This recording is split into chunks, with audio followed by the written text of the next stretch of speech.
NEET के बाद NTA फिर से विवादों में है और एनटीए जो एग्ज़ाम्स कराता है वो लगातार एग्ज़ाम कैंसिल हो रहे हैं। वो यूजीसी नेट हो या फिर कल जो कैंसिल हुआ, जो इसको पोस्टपोन कर दिया गया, सीएसआईआर का जो एग्ज़ाम था, उसके अलावा भी एक एग्ज़ाम है ग्रुप ए का, पेटेंट एंड डिज़ाइन का। ये मामला भी पहुंचा है दिल्ली हाई कोर्ट में और अभ्यर्थी मांग कर रहे हैं कि इसको भी दोबारा से कराया जाए। इस पर बातचीत करने के लिए हमारे साथ एडवोकेट हैं दिनेश चंद्र त्रिपाठी जी। सर, आप लोग पहुंचे हैं अपनी पिटीशन लेकर। पहले तो इस एग्ज़ाम के बारे में बताइएगा, और ये ग्रुप ए का एग्ज़ाम है गेजेटेड ऑफिसर्स का, तो ये क्या था, कब होना था, क्या गड़बड़ियों का मामला है, क्या है? जी जी, धन्यवाद शालिनी जी। ये exam basically ministry of commerce की है। 553 वैकेंसीज हैं। Examiner of patent and design की वैकेंसी थी। ये गजेटेड पोस्ट है गवर्नमेंट ऑफ इंडिया की। इसके रिक्रूटमेंट के लिए पहले तो quality Council of India interest किया गया है रिक्रूटमेंट के लिए। इन्होंने प्रीलिम्स एग्ज़ाम कंडक्ट कराया, लेकिन उसमें कुछ गड़बड़ियाँ हो गई। इन्होंने उसको गड़बड़ियों को माना क्वालिटी काउंसिल ऑफ इंडिया ने, और नेक्स्ट डे उसको प्रीलिम्स एग्ज़ाम को इन्होंने कैंसिल कर दिया। सब्सिक्वेंटली क्या हुआ कि ये एग्ज़ाम कंडक्ट कराने की रिस्पॉन्सिबिलिटी एनटीए को गवर्नमेंट ऑफ इंडिया ने दिया। एनटीए ने इस एग्ज़ाम को टेक ओवर किया और किसी भी कैंडिडेट से कोई फ्रेश एप्लीकेशन नहीं लिया गया। On the basis of record available with the Quality Council of India, NTA has taken responsibility to conduct the examination. 21 दिसंबर 2023 को इन्होंने प्रिलिमिनरी एग्ज़ाम कंडक्ट कराया। इस प्रिलिमिनरी एग्ज़ाम के कराने में भी शुरू से ही गड़बड़ियाँ पाई गई। पहले तो इन्होंने जो एग्जामिनेशन सेंटर था उसमें जो क्वालिटी काउंसिल ऑफ इंडिया ने जो सिटी दिया था, अलॉटेड सिटी था कैंडिडेट को, इन्होंने सडनली चेंज कर दिया। किसी का छत्तीसगढ़ में सेंटर है, उसको हिमाचल प्रदेश में सेंटर दे दिया गया। तो बहुत लोगों का एग्जाम, प्रीलिम्स का एग्जाम भी छूट गया। उसके ये इन्फॉर्मेशन कब दी गई? मतलब सेंटर स्टेट बदल गया अलग बात है, लेकिन ये पता कब चला कि उनका एग्जाम कहाँ पर होगा? इसका कोई पब्लिक नोटिस नहीं दिया गया। इन्होंने जब सडनली एग्जाम जो एडमिट कार्ड 2-3 दिन पहले या 2 दिन पहले जब डाउनलोड किया, इनको पता चला कि इनका सेंटर वहाँ पे छत्तीसगढ़ में नहीं, हिमाचल प्रदेश में है, जो छत्तीसगढ़ से काफ़ी दूर है। और भी ऐसे अदर स्टेट्स के, चूँकि ऑल इंडिया एग्ज़ाम था तो ऑल इंडिया से लोगों ने इसमें अप्लाई किया था। तो बहुत दूर दूर के कैंडिडेट थे, उनको 1000, 1500, 2000 किलोमीटर सेंटर दे दिया गया चेंज करके। इसमें क्या हुआ, प्रीलिम्स का एग्ज़ाम भी बहुत कैंडिडेट्स का छूट गया। इन्होंने जो लेफ्ट आउट कैंडिडेट से इन्होंने अप्रोच करने की कोशिश की एनटीए को कि ऐसे ऐसे गड़बड़ियाँ हुई। इन्होंने मेल किया, आरटीआई डाला, लेकिन वहाँ कोई रिस्पांस नहीं मिला उनको। सब्सिक्वेंटली इन्होंने इसका रिजल्ट निकाल दिया प्री का, और 25 जनवरी को उन्होंने मेंस का डेट फिक्स किया मेंस के एग्ज़ाम कंडक्ट कराने की। मेंस एग्ज़ाम में 2 पेपर होते थे, एक डिस्क्रिप्टिव पेपर, एक objective paper. Objective paper paper 1 था, डिस्क्रिप्टिव पेपर पेपर 2 था। अब इन्होंने क्या किया कि 25 का जो एग्ज़ाम मेंस था उसमें भी काफ़ी गड़बड़ियाँ हुई सेंटर को लेके। जब कुछ कैंडिडेट्स ने इनको अप्रोच किया कि भाई मेरा सेंटर में गड़बड़ियाँ हुई हैं, अब ये सेंटर मेरा सडनली बदल दिया गया है, तो उन्होंने एनटीए को कांटेक्ट किया। एनटीए ने क्या किया, उसको इंडिविजुअली लोगों को अप्रोच करने की कोशिश किया। कोई पब्लिक नोटिस नहीं दिया गया। बेसिकली जो इनका एडवर्टीजमेंट है मेन, उसमें लिखा गया है for updation you can visit the website of the NTA. तो लोग वेबसाइट को विजिट करते रहे अपडेशन के लिए, लेकिन वेबसाइट पे कोई अपडेशन ना देके इन्होंने इंडिविजुअली लोगों को कांटेक्ट करने की कोशिश की। फ़ोन कॉल कर रहे हैं, व्हाट्सएप कॉल कर रहे हैं, मेल कर रहे हैं। इससे क्या हुआ कि 25 का मेंस का एग्ज़ाम भी बहुत कैंडिडेट्स का छूट गया।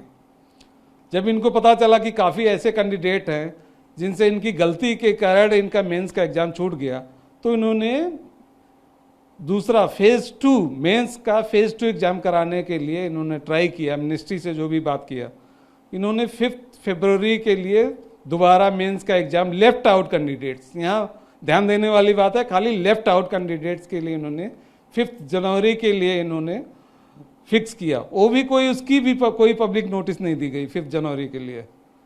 इन्होंने इंडिविजुअली लोगों को, इनको जो लगा कि जो लेफ्ट आउट कैंडिडेट्स हैं उनको इंडिविजुअली इन्होंने इंटीमेट किया, फ़ोन कॉल से किया, ईमेल से किया, व्हाट्सएप से किया। इस प्रोसेस में भी क्या हुआ कि बहुत कैंडिडेट्स का एग्ज़ाम फिर छूट गया, 5 फरवरी को भी छूट गया एग्ज़ाम। वो इसलिए छूट गया क्योंकि पता ही नहीं चला स्टूडेंट्स को कब कहाँ एग्जाम है। पता ही नहीं चला। अब लोगों ने फिर इनको कांटेक्ट किया, कैंडिडेट्स इनको फ़ोन कॉल्स मेल सब करने लगे। तो उन्होंने क्या किया, 5 फरवरी को उन्होंने दोबारा एग्ज़ाम कराया था जो मेंस का, उसकी पब्लिक नोटिस नेक्स्ट डे देते हैं 6 जनवरी को, जो ऑलरेडी जो डैमेज हो चुका।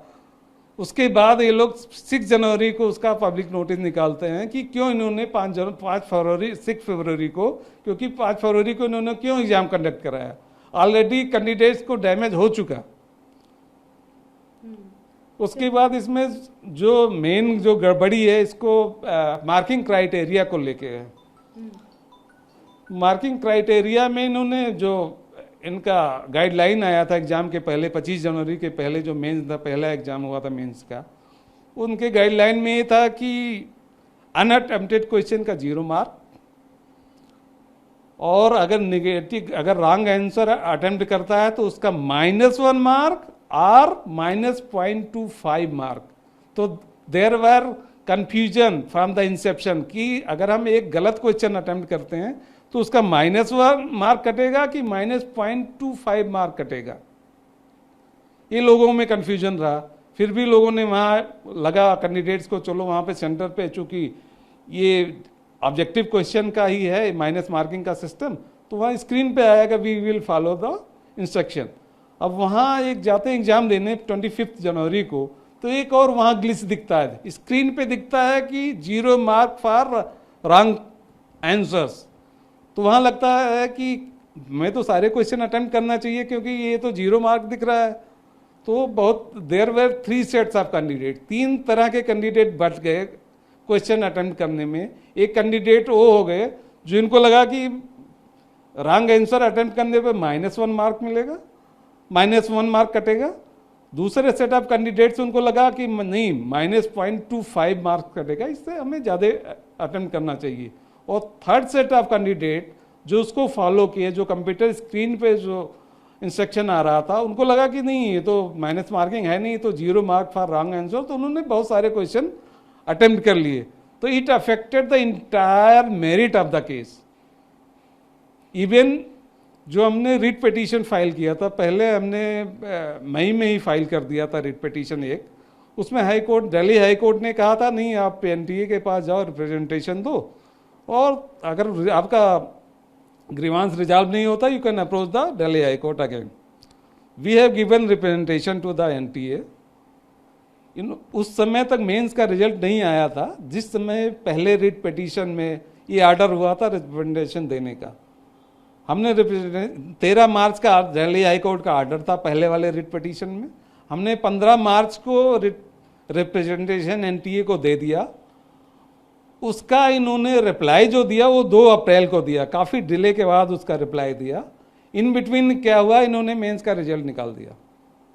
26 मार्च को इन्होंने रिजल्ट निकाल दिया और 2 अप्रैल को इन्होंने हमारे रिप्रेजेंटेशन का रिप्लाई दिया। फिर we agreed from the reply of the NTA, हमने फिर दिल्ली हाई कोर्ट को 30 अप्रैल को हमने अप्रोच किया। फिर हमने सारी चीज़ें बताई उनको कि इन्होंने क्या किया, इन्होंने मेंस का रिजल्ट निकाल दिया। एक इसमें मोर इंटरेस्टिंग एक बात और हुई कि एक हमें कैंडिडेट मिले, now is the petitioner number 21। उसके साथ क्या हुआ कि कुछ बहुत सारे ऐसे कैंडिडेट थे जो मेंस का रिजल्ट आया था, उसमें उनका रिजल्ट दिखा रहा था रिजल्ट लेटर, मतलब उनका रिजल्ट इन्होंने रोक रखा था, रिजल्ट लेटर करके शो हो रहा था। उस केस में क्या हुआ, जब उसको लगा कि हमारा तो रिजल्ट रुका हुआ, उसने एनटीए को अप्रोच किया, लेटर लिखा, मेल किया। तो फिर एनटीए का मिस्टर अभिषेक करके कोई है वहाँ पे नोएडा सेंटर पे जहाँ में एग्जामिनेशन कंडक्ट हुआ था, उनका फ़ोन कॉल आया कि आप एग्जामिनेशन सेंटर आ जाइए, आपसे कुछ एग्जाम के बारे में कुछ अर्जेंट बात करनी है। और ये तब आया जब रिजल्ट निकल चुका था, उसके बाद फोन आया? नहीं, उसके पहले ही आया था, उसके पहले। 24 मार्च को इसके पास 22 और 24 मार्च को फोन आया। एक गया वहाँ पे, 28 मार्च को he visited the office of the examination centre in Noida. 28 March को जब ये विजिट किया, उसके पहले 26 मार्च को रिजल्ट इन्होंने डिक्लेयर कर दिया था। मेंस का रिजल्ट 26 मार्च को डिक्लेयर कर दिया था। पेटिशनर 28 मार्च को पहुंचता है एग्जामिनेशन सेंटर पे।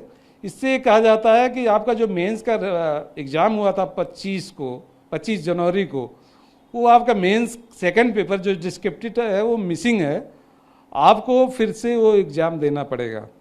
अगर आप ये मना करते हो एग्ज़ाम देने से तो we will show you absent, कि आप सेकंड पेपर में आप एब्सेंट थे, हम शो कर देंगे। तो वो प्रेशर में आके, और जो भी जिसको प्रॉब्लम हुई वो प्रेशर में आके अपने फैमिली से बात किया, उसने एग्ज़ाम फिर दे दिया। मोर इंटरेस्टिंग 26 मार्च को एग्ज़ाम का रिजल्ट आया मेंस का, 28 मार्च को उसका मेंस का एग्ज़ाम कराया। 26 मार्च को रिजल्ट आया, 28 मार्च को उसका फिर से एग्ज़ाम लिया। और मेरी बातचीत हुई, उसने बताया कि मुझे सेम पेपर दिया गया जो 25 जनवरी को हुआ था मेंस का पेपर, 28 मार्च को सेम पेपर दिया गया उसको। मतलब जो बुलाकर उसको जो पेपर उससे जो एग्जाम जो हल कराया गया था वही पेपर उसको मेंस में मिल गया। उसको जो 25 जनवरी को उसने पेपर दिया, उसका इन्होंने गायब कर दिया पेपर, कैसे कर दिया, उसको 28 मार्च को फिर से वही पेपर दिया गया, फिर से वही क्वेश्चन उसने अटेम्प्ट किया। 3 आवर्स का टाइम उसने बताया कि मुझे दिया गया। तो 26 मार्च को रिजल्ट डिक्लेयर करते हैं, 28 मार्च को उसका मेंस का निकालते हैं। तो ये गड़बड़ियाँ इतनी ज़्यादा हैं। अब क्या आप अपनी पिटीशन के माध्यम से क्या गुहार लगा रहे हैं दिल्ली हाई कोर्ट से, क्या मांग कर रहे हैं? हम तो पिटीशन में यही हमने रिक्वेस्ट किया हुआ, प्रेयर किया हुआ है कि ये जो इतनी सारी इरेगुलरिटीज़ हुई हैं एग्जामिनेशन में, इतने ग्लिचेज हुए हैं, तो ये एग्ज़ाम तो अब कैंसिल होना चाहिए, इसका री एग्जामिनेशन होना चाहिए। क्योंकि बहुत सारे कैंडिडेट हैं अभी तो मुझे कल परसों इतने फ़ोन कॉल्स आ रहे हैं, इतने कैंडिडेट्स और हैं जो अफेक्टेड हैं। एक कोई कोलकाता का कैंडिडेट है, उसने बताया, अभी तो उन्होंने फ़ोन कॉल पे ही बताया कि उसका इंटरव्यू, जो उसने इंटरव्यू के लिए कॉल लेटर डाउनलोड किया इनके वेबसाइट से, उसके बाद उसको फ़ोन आता है कि नहीं, आपको 26 अप्रैल को आपका इंटरव्यू नहीं, आपका तो 22 अप्रैल को इंटरव्यू था, आपका तो एग्ज़ाम, आपका इंटरव्यू छूट गया। तो अभी कितने आपके पास कितने ऐसे स्टूडेंट जीते हैं, ये वो कितने अपीयर हुए इस एग्ज़ाम में? एग्ज़ाम में जो अपीयरेंस है, जो अपीयर हुए हैं उसमें 89,657 हुए हैं अपीयर इसमें। अच्छा। और जो प्री क्वालिफाइड हैं इसमें, जो मेंस जिन्होंने लिखा हुआ 10,474 कैंडिडेट हैं।